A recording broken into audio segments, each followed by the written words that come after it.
housekeeping. Please remain on mute for the duration of this program so that we can hear everybody clearly. This conversation will be recorded, so if you prefer not to be recorded, please turn your camera off. If you'd like to submit a question to either Dan or Aaron, please use the chat feature, and I'll do my best to ensure that we get to it. I also want to mention that Aaron's wife, Megan, is on the call also. Um, just a little bit of background. myFace believes that the world is stronger when every person, no matter how they look, is valued, respected, included, and empowered to reach their greatest potential. We believe every individual has value, and we work collaboratively with trust, kindness, and building community. So we know that in the US alone, approximately 600,000 individuals have been diagnosed with a craniofacial condition, and I think that is not even the exact number. That doesn't include the additional 100,000 approximately with an acquired facial difference caused by injury or illness.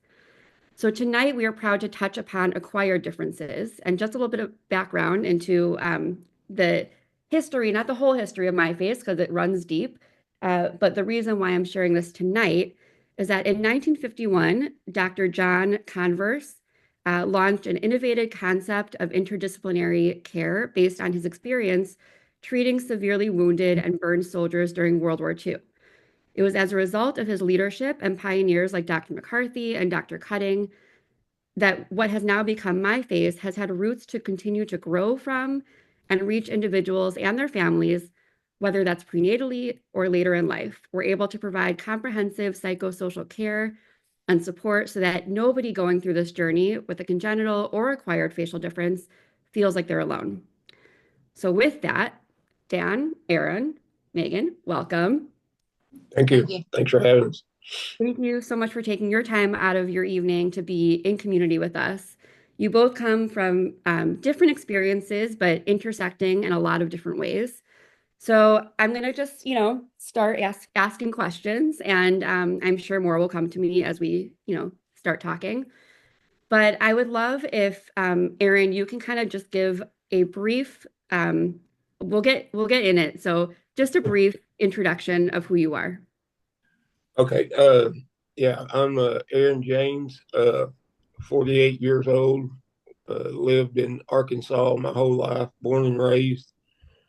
Uh, I was a lineman, built power lines for 12 years when I had my accident. So that's pretty much it. Dan, you want to share a little bit about you?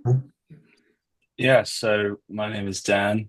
I am born and raised in Southwest England and immigrated to the US full time a couple of years ago after coming here for college and grad school. I was in a bad car accident when I was 7, nearly 8 years old, which resulted in um, facial scarring in my body, broke pretty much every bone in the right side of my body, and took a it was a long road to recovery, which you could argue still going through today. And yeah, excited to talk more. And Aaron, your accident happened relatively recently, correct? It was June the 10th, 2021. So, Can you talk a little bit about your life, what your life was like before the accident? well, I like to think that it was just like, everybody else's. I went to work, come home, repeat, repeat. That's pretty much it. I mean, of course, I worked away from home. So, I'd be gone for 2 or 3 weeks at a time and then come home for a week or so and then go back to work, and which, you think that, you want to chase this money to help, support your family and stuff like that. But you don't realize how much you miss when you're gone, especially, we have well, she's 20 years old now, but 20-year-old daughter. She was, what, 15, 16 at the time.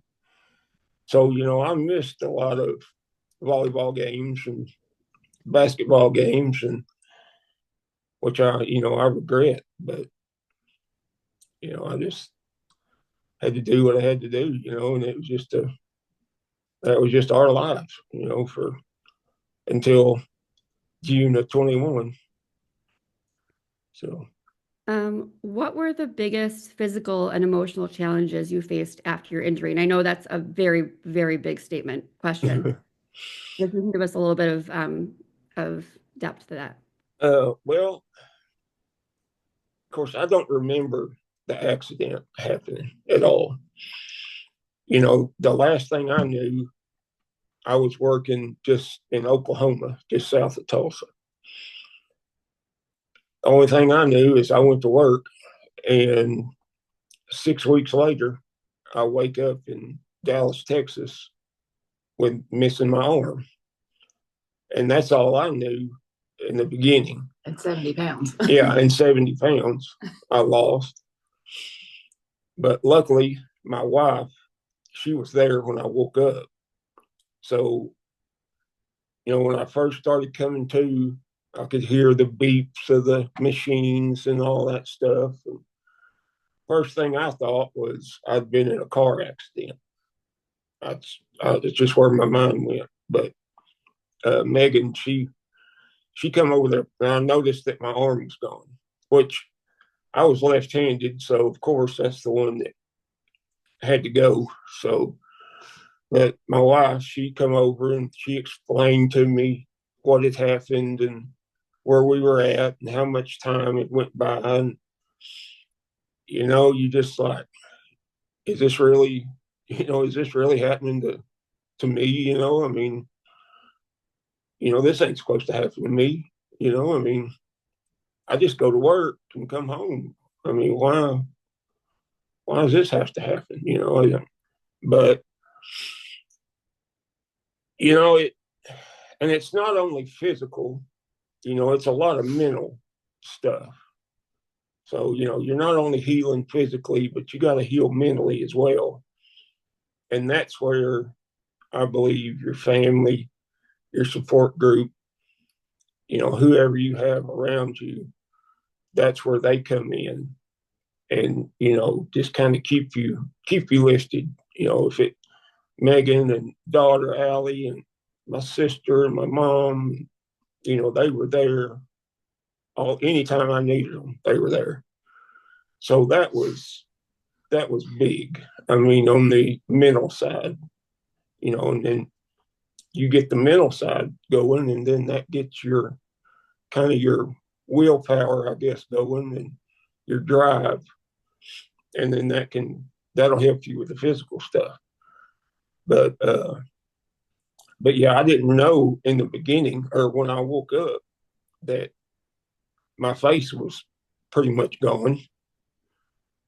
Of course, I took the electricity in the face.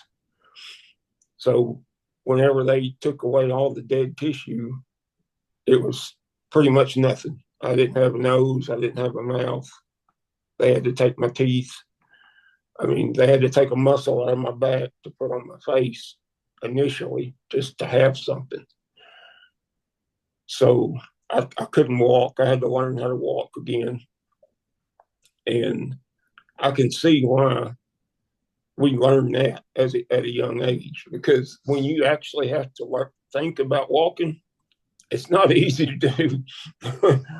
but What was yeah, I mean, what was your daughter's reaction? Like, did she know what happened? Did she like when she I guess like when did she first see you after your accident? you may have. That's probably a better question for Yeah. me.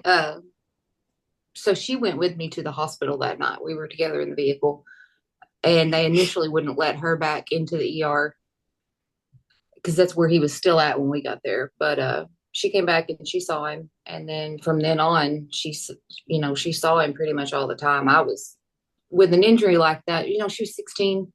With an injury like that, you can't sugarcoat it. I was just brutally honest from the beginning, just laid it out. And I think maybe in the long run, that actually helped her with facts instead of me trying to smooth it over or cover it up for her. Yeah, I think it really toughened her up, and kind of made her see that, hey, this is real life. I mean, this ain't something to show on TV. I mean, this is really happening. So, you know, could be a good thing in a way that, all this would happen. So, We'll get to that because you say that a lot, and so we'll get to that. Um, what was the moment like when you learned, you kind of talked about this a little bit, but you had the first, I'm going to try to get this right, the first partial face, full eye transplant, right? right. Yep. So, what was the moment like when you learned that that was a possibility, and what kind of emotions were going through your mind? Oh, I mean, in the beginning, it was just the face.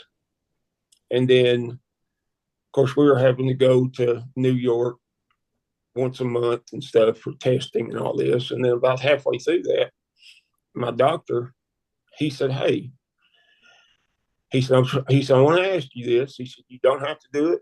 He said, if you don't want to, he said, I'm just throwing this out there. He said, we've been kind of talking about doing a whole eye transplant. And it never even dawned on me that could be a possibility because it's never been done before. And so he said, it's never been done. He said, chances are it's not going to work, but he said, we want to try it. And I didn't hesitate. I said, let's do it, because I mean, obviously I wanted my sight back. But if you look at the bigger picture, now we're opening up into a new set of medical stuff now, because everybody knows somebody that has some kind of visual impairment. If we can tap into this now, and we've shown that we can transplant an eye. They didn't even think that it would survive the transplant, and it's here next month. It'll be 2 years, Wow. and it's still alive. It's still blood flow. So yeah. I mean, this is a lot bigger than me. Because this is the first step to, I mean, possibly in the future curing blindness. I don't know. I don't know but I would think that would be the ultimate goal is to, eventually do that. And you can't do it until you start it. So, I wanted to be a part of that. I think that I survived for a reason. And, it's been 4 years and we're still trying to figure out why. So I'm trying to take advantage of everything I can now. That way, we can help people or whatever we need to do. I'm all for it. Dan, I'm going to get to you, so hold on. Erin, can you share a little bit about what the transplant process was like for you? I'm can only imagine that was like, you sort of get used to the way you look in one way after the accident, and then you have this opportunity to look different again, and it's like that whole you have to navigate all those different changes. How did that tell us about that? Yeah, because, I got to thinking right after the transplant, I was like, I've had 3 faces in the past 3 years. And that just, I don't know, it kind of put things into perspective, I guess, because I was like, man, I can't believe.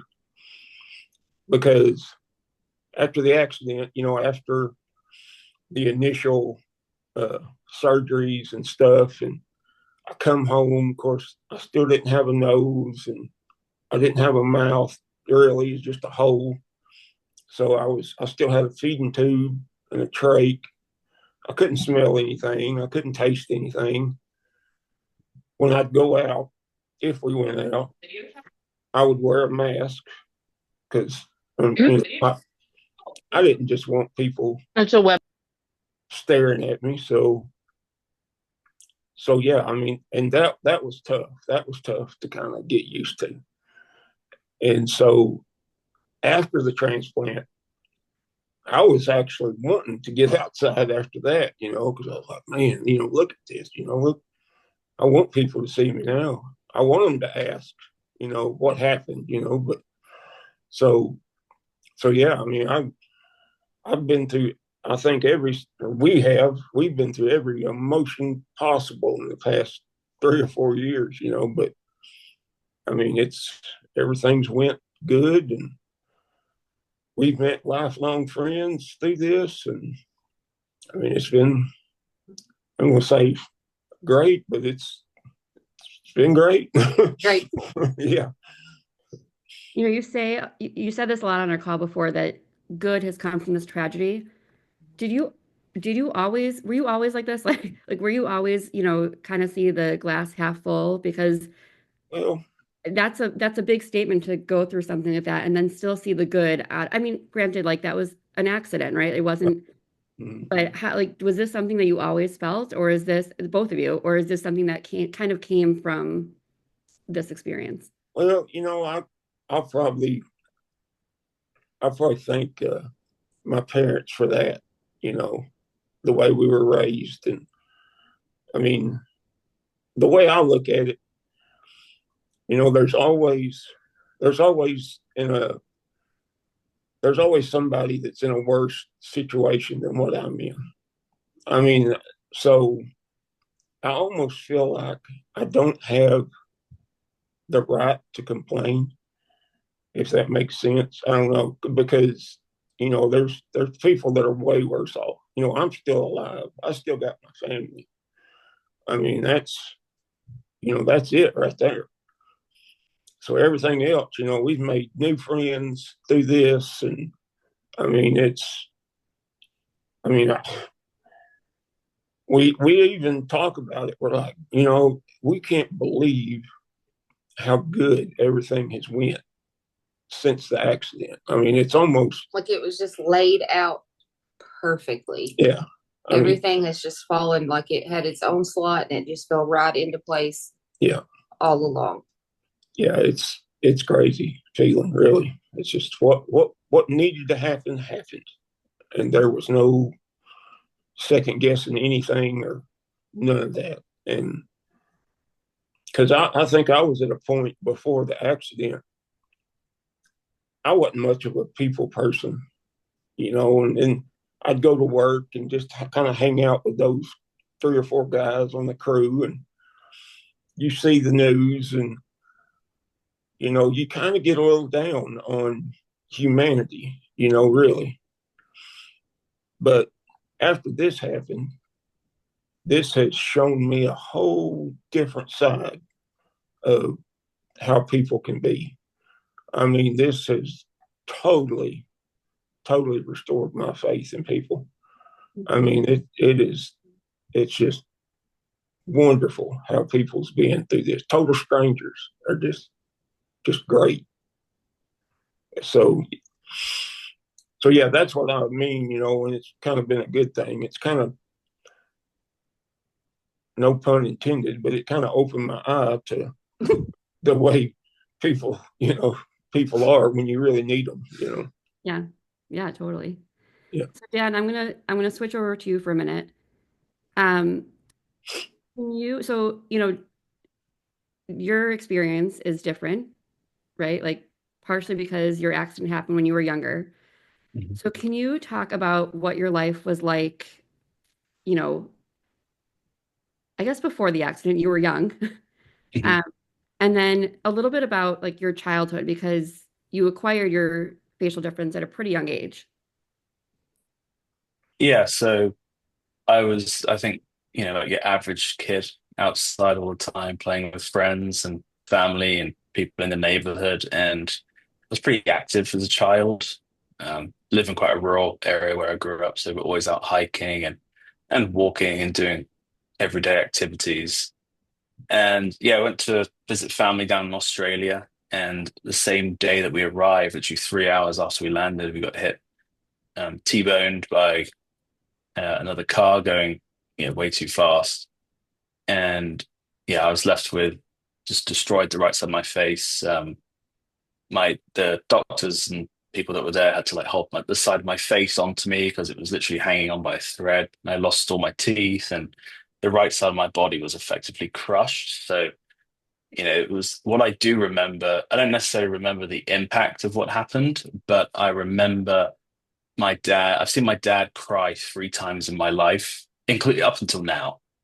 And that was one of the times because when he got taken away because they thought I was just going to die there and then. And that's quite a vivid thought in my mind still, seeing my dad in tears being taken away because they thought that they said, oh, he's probably not going to make it. So, and then I passed out, woke up in the hospital, similar to Aaron, just I had no idea where I was, how long it had been. And I had multiple surgeries by that time. Um, but afterwards, after I left the hospital, it was a long, long time. I all I remember was not being allowed to do things that I wanted to do, and my mother telling me that, you can't do this. And I was like, oh, why can't I do this? And it's like, oh, because you can't sweat, or you can't get chlorine in your scar, or I had broken legs and broken arms and broken hips and shoulders, and my skull and my cheekbone was all smashed in. So I was at an age where I was still pretty ignorant about the whole thing. I thought, oh, I'm fine. Like, there's nothing wrong with me. But took my parents like a lot to hold me back. And, as a child, I was throwing temper tantrums and I'd like get really upset. And I think I was just too young to recognize like what was truly going on. So we spent a while there, a few months at least down there whilst I was recovering. Um, and during that time, my mum had called my primary school, so the equivalent of an elementary school here in the US. My mum had called my school, and my nan had gone in to tell the teachers what had happened, and all the kids. They had like an assembly to say what happened. I wasn't a popular kid at school, but I also wasn't someone who just like stood in the corner and no one who knew who I was. So I was just an average kid, like had my group of friends, kind of knew everybody, every kind of knew who I was, but. That was my parents' biggest worry when I went back to school. Close to, I think it was a year later, that my mum was so upset because she had no idea what the reaction was going to be like. And again, I don't really remember too much about that, but I do remember when I went back to school, I was welcomed with love and open arms because I hadn't seen them for a long, long time. But, from day one, that's when the questions started. I was in, what was I, 78? There were kids 2, 3, 4 years above me still at the school. So they were kind of more of at a developmental age where they could say mean things and get away with it and make comments. And I'm like, oh, what do you mean? Um, so that's what I remember from school and growing up was after I got back to the UK, just every day it was questions or insults or what now you'd consider bullying and you wouldn't get away with saying. But so yeah, I dealt with that and I go home upset quite often.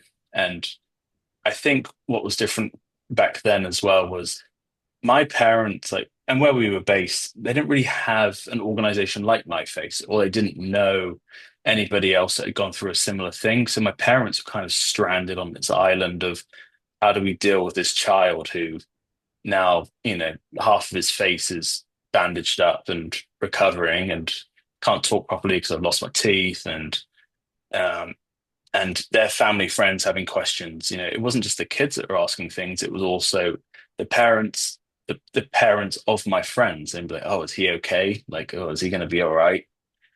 And yeah, once or twice is okay, but when it's every single day for 11 months of the year, um, it got to me eventually. And school was pretty tough, but I got through it, and I think. It was weird having it from such a young age because the pre and post, I went from preschool to not preschool, but pre-incident. Nothing really said to me, like typical, like, oh, kick me the ball or pass me the ball or this or that, or you're slow, or like, oh, you're too slow, like, just generic, whatever. But then getting back to school to every day being like, you know, when you're a young boy at school and you want to go to like the prom with the girls or you want to hang out at playtime and just insults after insult. And I think most days I was in tears or didn't want to go back to school. And you said you missed a whole year, right? Close to it, yeah. So how was that, you mentioned the social part of school, but missing a whole year of school, you're missing a whole year of education too. Was that an added challenge? Were you given more resources? Because like, how did the school respond to you coming back a year later, more or less? So I was sent things when I was away, the school, after my nan had gone in and said like what had happened. That was a few weeks later, but it was just a lot of stuff at home. My parents were like amazing and sat down with me and worked through it. My mum wasn't working anymore, so she was able to have that time with me and sit down. And, she wasn't a teacher, but she was learning and kind of relaying information that was given to her to kind of teach me. And I wouldn't say I was behind when I went back to school. It was so on the subject matter, I was fine. Like I was reading and I was doing everything that every other kid was doing, but it was just I went from, I'd do schoolwork and I'd go outside and play for like half an hour and then go back to school. So when I went back to school and I had to sit down for like 7 hours a day, I was quite fidgety and very like I couldn't focus because I gotten out of the routine. But in terms of subject matter, there wasn't really that much of a difference. It was just sheer confidence and dealing with other people that was the biggest issue. So you had a pretty accomplished tennis career. Can you talk about what sparked your interest in? I know you said you were an active kid. What kind of sparked your interest in getting into tennis, and how was that for you, with an acquired facial difference? Yeah, so about a year after the accident, I didn't struggle making friends again, but I was kind of not the weird kid in the corner, but I was looked at as a, like I looked funny because again, half my face was, completely destroyed and I was growing. I think what was different for me as well is that I kind of, as I was growing, my scar kind of like stretched and different things were moving. So it was a very painful time as well. So, I was in a lot of pain for a lot of my childhood as well, just from growing pains and having to deal with, these broken bones that are then trying to grow at the same time. And it was just like all out of whack. And tennis was almost seen as like a therapeutic sort of thing to my parents and I, because I got to, take out frustration on hitting a fluffy yellow tennis ball over a net. And it kept me active as well. And it was like a club to go to and look forward to doing. So my nan got me involved, and I was very lucky at a young age to I got picked up by the National Association. They did like a road trip sort of talent spotting thing, and I got to train more, and it was lucky because it was covered by some of the government assistance because I come from quite an underserved quite a poor area of the world. It's all tourism, farming, and fishing based. So to have any chance of making it or moving into the city, you kind of got to have some sort of backing. This is pre like GoFundMe, pre any platform for donations. So I was lucky in that circumstance. And yeah, I just moved my way up. I trained hard. I kind of had a little chip on my shoulder because it was kind of like that mentality, trying to prove people that, prove people wrong and prove people that I do belong in terms of, I was told I might never walk again or run again, or have a childhood. So the fact that I was able to walk and run was an accomplishment in itself, and let alone swing a tennis racket. And yeah, it got to the point where I was top 10 in the country. I was top like 100 in Europe. So I was able to travel the world, travel to Europe competing at the highest level. And then I got recruited to come to college here to the US. And that's ultimately how I never in my wildest dreams thought I'd still be living in the US or be here, but that's how it ended up. But yeah, the tennis was an interesting one because as much as it was therapeutic, and like just me and myself hitting a tennis ball and chasing it and focusing on that and the training aspect, whenever I was in a competition or when I was traveling, I was almost known as my identity was the guy with the big scar on his head and face, So it wasn't me as a name. It wasn't, oh, Dan, he's from England. It was like, oh, I'm playing the guy with the massive scar on his face. And it was like, when you're losing, nothing's really, I won a lot and I lost a lot. And you obviously you learn a lot from losing, but you know, I would be in a tight match with kids from all over the world. And I grew up with different religions, races, genders competing around the world, but never saw anybody else that had like a birthmark or a scar on their face. So if I was winning and it was a close match, first thing that one of the kids would say would be like, "Oh, I'm losing to Scarface," or "I'm losing to a guy who just looks awful. I'm losing to this ugly guy," or "I'm losing to, all kinds of things." I got hurt, like college matches, played at some big schools down in South Carolina and Georgia and North Carolina, and a few kids might have had too many beverages before, and you got kids leaning over the side of the fence saying like, "Oh, if you do this, I'm going to slash you down your face in the parking lot." And you ugly, like bad language. I'm not going to repeat what they said, but there was the therapeutic side of playing and competing at the highest level.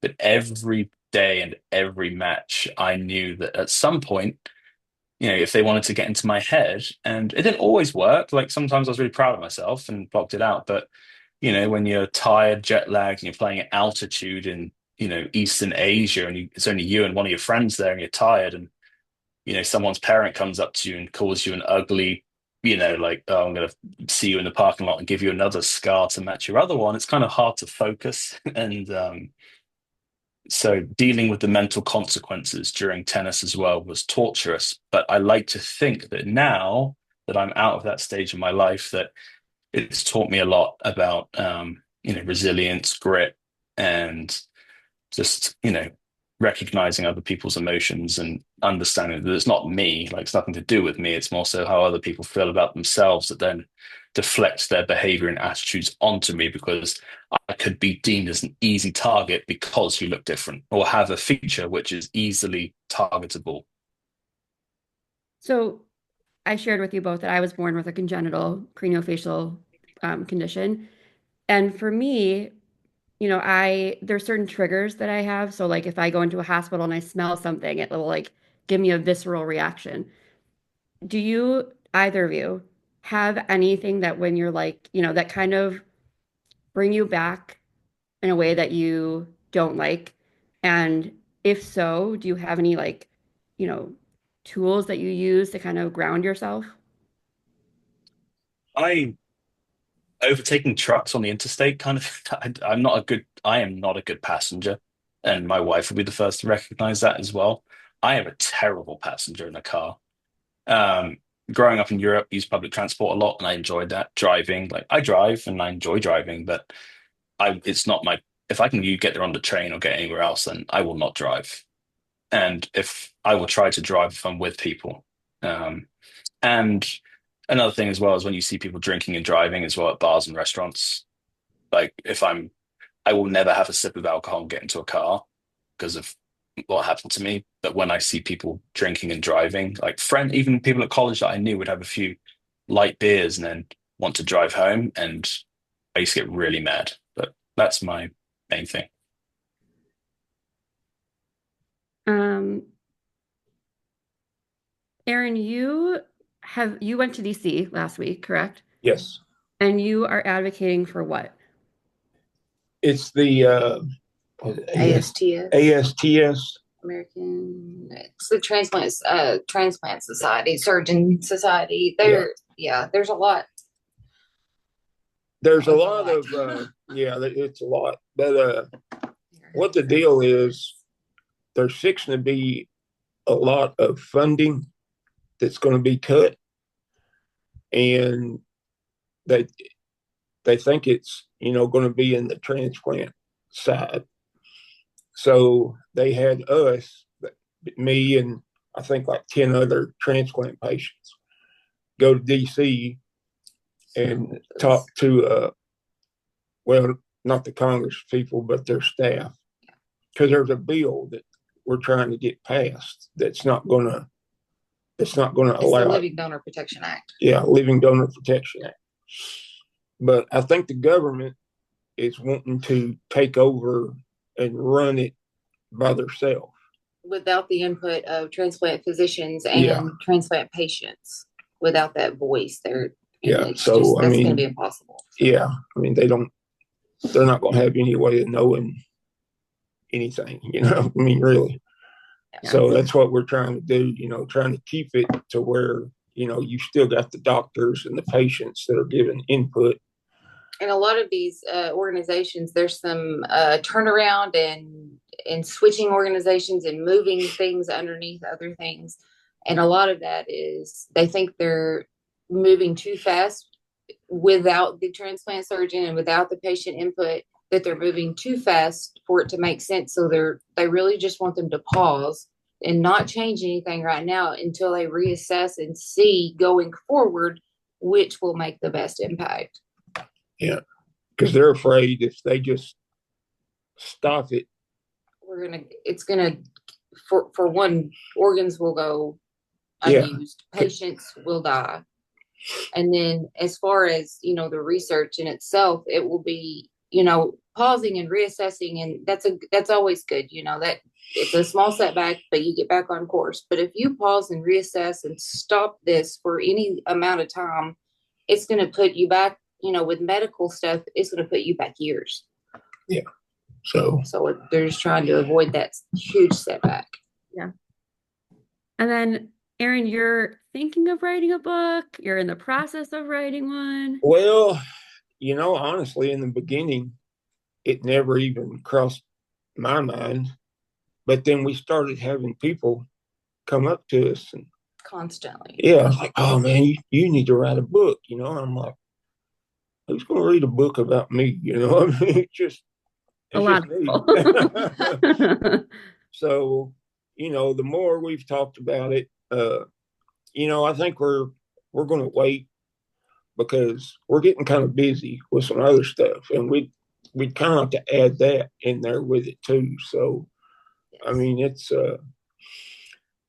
definitely something that we've been in talk with, but just when we really There's no don't know. timeline on it. Yeah, not yet. So I think we're just getting started on things, and things are getting busy, and that's good. So yeah. We're saying a lot of yeses. Yeah. That's great. Yeah. And Dan, you started a podcast. What inspired you to start it? And what is your, if you had like an ultimate goal for your podcast, what would it be?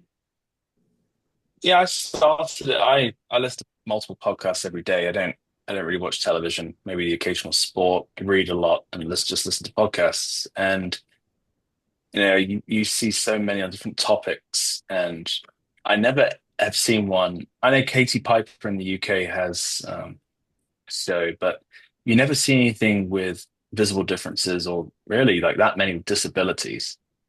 And for years, like I was looking for something, and it's been on my mind for a long, long time, but I just never had the confidence or and like Aaron said about writing a book, I was like, oh, who's going to listen to what I have to say? Or talk to people. But it's like, but when it's not out there, and I was consuming so much that I thought maybe now it's my turn to kind of, do something and create something and give people that, disabilities and visible differences, give people a platform to share their voice. Because I know there's lots of people who are very active on maybe Instagram and TikTok and Twitter or Facebook, and different people express their thoughts and feelings in a different manner. Like some people might be through singing, dancing, or making informative videos, but then some people might just want to sit down and have discourse and dialogue. And I think when you can sit down and talk to someone over half an hour, and just let them just literally unload and share everything about them, then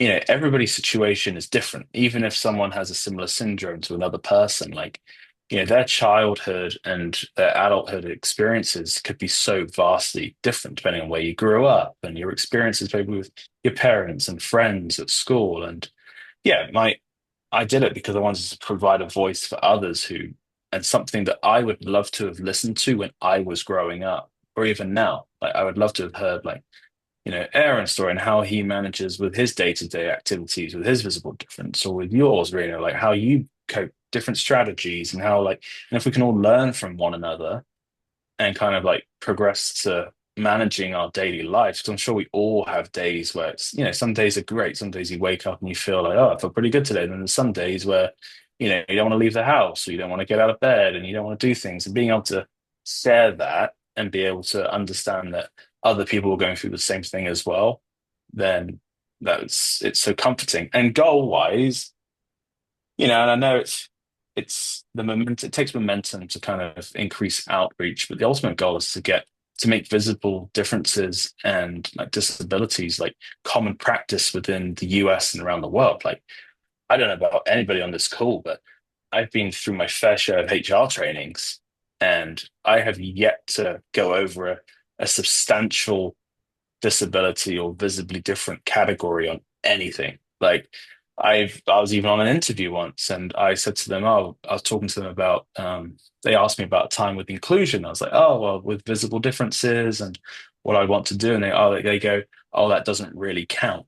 And then it was from that I was talking with my wife, and I was like, okay, like now I have to speak and create like a podcast platform where people can talk, and then ultimately in the next year, 2 years, 5 years, 10 years, it leaves a legacy. It grows to where everything around visible differences and disabilities and the work that myFace is doing just goes mainstream and it's just normal. Awesome. So Agreed. we talked about children, right? And children will humble you real quick. Um, sometimes they ask questions and make comments, and those can sting, even if we know that they're doing it out of curiosity, not out of malice. What would you hope caregivers and educators would do in those situations? And what would you like for them to say to children so that when you interact with them, or when I interact with them, or when someone on this call interacts with them, we get, we get a question that is kind and respectful rather than a comment that could be hurtful. Me, here we go. Yeah. Um, you know, it like I said before my transplant, and when I had my other face, I guess you'd say. Uh, I'd have a lot of kids because I'd go to my daughter's, volleyball games or basketball games when I was home. So I was always having, a kid. I'd have a mask on and stuff, but they'd be like, "What happened to you?" Or "What's wrong with you?" And I wouldn't get mad. I mean, that's kids. I mean, they're just honest people. So of course I'd explain to them, what happened, and then they just okay, and then take off. But I mean, and I think it's something that I took for granted before my accident was I think people live in a bubble, and you get to a point where you don't think that this will happen to you, or something like that. And the quicker we can all realize, hey, we're just here day to day. I mean, we have nothing guaranteed to any of us. So, I mean, it's just, I don't know. I mean, I don't know if there's just what you could do. A I don't lot of know. honesty. Yeah. Yeah. I mean, you know, that would help, just because we never sugarcoated anything. We were honest. We posted pictures, that got some pretty wild comments. I'd rather be dead and all this stuff. I'm like, no, you wouldn't. I can tell you right now, you wouldn't. So, I mean, I don't know. It's we live on the internet these days, and it's real big to talk through a screen at somebody, and it's there's no accountability to if you're face to face with this person. Would you say it then? Probably not. Right. I mean, I don't know. It's Yeah. I mean, when it comes from a kid, there's a little bit more understanding. There's a little bit more, you know, they're curious, they want right. to understand. When it comes from an adult, it's a little bit different because, you've lived a long time, and, at this point, hopefully you've had some exposure to people who are different than you and can ask appropriately and kindly. Um, Dan, what motto or guiding principle do you live by today? Um, I was thinking about this, and one that I think about a lot is discomfort is the price of admission to a meaningful life. So, I didn't, mine happened at a young age, and I often wonder like what would happen if I didn't have any, if I was just a regular kid. Like if I had, I started losing my hair at a young age because I have scars in my head. So I had a strip of hair that didn't grow, and on top of the face, I had comments about that because young guys want to style their hair and look cool, um, but so going through discomfort during life, I was like, oh, like, is this leading to something? Is this leading to something? It's like, and when I was younger, I was just like, oh, why me? And similar to Aaron said, like things can change in an instant, day to day. And I was thinking to myself, like, this is going to be something good that comes out of this one day. And it might have taken nearly 32 years, but, you know, now having the confidence to now live what I deem a meaningful life and to help others and inspire others that, look different, whether it's burns, like syndrome, scarring, whether you're born with it or acquired with it, that learning experiencing that discomfort has kind of given me that like authentic edge to help people. Because I don't know about you, but there's lots of people out there that give advice on what you should look like and how you should wear your hair or how you should do your makeup or what you should look like, what size you should be, what clothes you should wear. But if you don't see anybody that looks like you or is going through the same things that you're going through and experience the discomfort or have experienced maybe some of the pain of living in your shoes and what you're going through, then it's hard to take that advice seriously. So, yeah, living through the discomfort has now led to a meaningful life because I can give authentic advice from a lived experience. Aaron, how about you? Any motto or guiding principle you live by? Uh, you know, every single day since my accident, I think about my accident. And, you know, and I always think, I almost died. I almost was not here anymore for my wife, for my daughter, for my sister. So I think just thinking about that, you're like, man, I don't want to, I'm not ready to go yet. I'm almost 50 years old, but, you know, I still got a little bit left to do. So, just thinking about how close I was to not being here, it really makes me, grateful. And, and I think, there's a reason that, I survived this. There's a reason we survived this.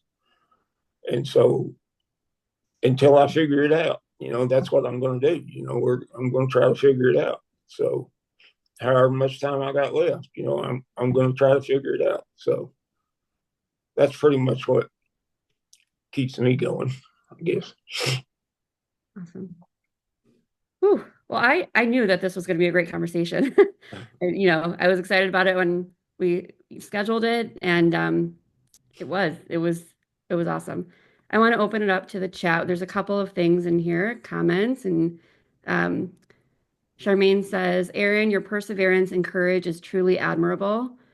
Charmaine said, impressive sport accomplishment. Sandra said, Aaron, I would love to read your book. Uh, Charmaine said, I can relate with not seeing anyone else who looked like me or organizations like myFace growing up. I think the podcast is a wonderful idea and will touch, help, and inspire many lives. I'm going to see if there's any other questions coming through. Um, this was awesome. I was thinking about something you both said, which was, in the disability world, you hear a lot, if you live long enough, you'll be disabled. So it's important to, Right. you will. If you're old, if you live long enough, you will be disabled in some way. And the truth is, if you live long enough, you may have an acquired difference at some point. Mm-hmm. That could happen to you. And I think a lot of people live in this world of, like you said, this wouldn't happen to me. That's not going to happen. My face won't ever change. I may get wrinkles, but that's about it. And that's just not how the world works. And that's not how life works. And, I've learned a lot from both of you, from someone who was born looking different and has scars, from a very young age. I've always felt like someone with an acquired difference would never understand. And that's true. But I will never understand what it was like to look a certain way and then within an instant it changes. So I think it gives a lot of, you know, deep thinking for all of us on this call. Certainly me, I think I've really, it's like opened up my mind and the way I see our community and the intersectionality and the importance of sharing our stories. So I very much appreciate both of you. Yes, thank you. Thank you. I'll wait another minute for anyone to hop on. Otherwise, thank you so much. And if people on the call want to get involved in MyFace, you can find us at www.myface.org. We're on social media. We have a lot of offerings, support groups, webinars, podcasts, uh, educational resources for schools called the Wonder Project. And thank you all for joining. And I'm just going to read these last two comments. Pat Chabarro said, thank you so much for sharing your journeys. Question. What advice would you have for the members of the craniofacial team who primarily care for patients with congenital facial differences? Either of you can answer that question. I worked in healthcare for a while, and again, even in some of the dermatology clinics, you never saw when you saw people coming in who had acquired a difference, whether it was an accident or whether it been an incident. It was just a lot of clinicians didn't know exactly how to talk to the patient. It was like they weren't talking to them as the human being; they were talking to them as like the accident had happened. So, with Aaron's case or my case, it was they're talking to my parents and being like, "Oh, this scar, like, what are we going to do with it?" Instead of like asking the person first, like, "Oh, hi, Dan," or "Hey, Aaron, like, how do you?" Obviously the answers might be the same. Nobody's going to come out after an accident and be like, "I feel great." But if they can sit down and be like, Yeah. how do you feel mentally and physically first? Because like Aaron said at the start, like the physical aspect of it is one thing, right? Like you can have the surgeries and you can be treated with, medication and you heal, it takes time. But it's the mental component which often goes understated. And I think if a lot of clinicians, the way they talk to patients in more of a empathetic and as a person, and also not necessarily referring them to counseling or therapy right away, but that's something that I think psychologists and other people around mental health also need to be present as well. Because, I mean, for years, dealing with pain and dealing with comments, it's like, my face, like I live with the 7-inch scarring and still pain and right on my body, but the mental pain and anguish will be there probably forever. And because you question like, oh, what would I look like if it never happened? Or anybody with a visible difference, they think, oh, what would I? And I don't know if this is true or not, but I often wonder, like everybody with a visible difference may question to themselves, what would I look like if I didn't have my visible difference? And the fact that you think like that and you can love yourself and be confident, but I think it's in the back of everybody's mind. And it's in the back of my mind sometimes, like people staring. So, yeah, long story short, I think when it comes to clinicians and accompanying patients, I think if there's a psychological professional alongside them as well, then that's just as important because they treat you for the pain and the, what's going on, like lacerations and visibly, but inside, I think is the inside could be harder to treat than the outside, if that makes sense. Mm-hmm. Yep. Yeah. I think that both of you touched on mental health and, oftentimes men are supposed or have there's this illusion like you are supposed to be, macho and take care of yourself and don't have weaknesses because that's not how it works. And I think it's really important for, to see men who are open about seeking help when you need resources, right? Like you both went through very massive things when you were younger, a couple of years ago, and you know, there's all the medical pieces, but there's a host of social and mental aspects that I think people can learn from for sure. Tommy said, I'm thankful for both Aaron and Dan that you're still here with us. I would second that. I'm sure everyone here would, click that. For everyone who's watching, there is a survey in the chat. If you could click on that and fill it out, that informs us on what you thought, how you felt this evening went, what you thought of it, how, we can do better in these things and grow. Thank you all so very much. You're welcome. Thank you for having Thank me. you.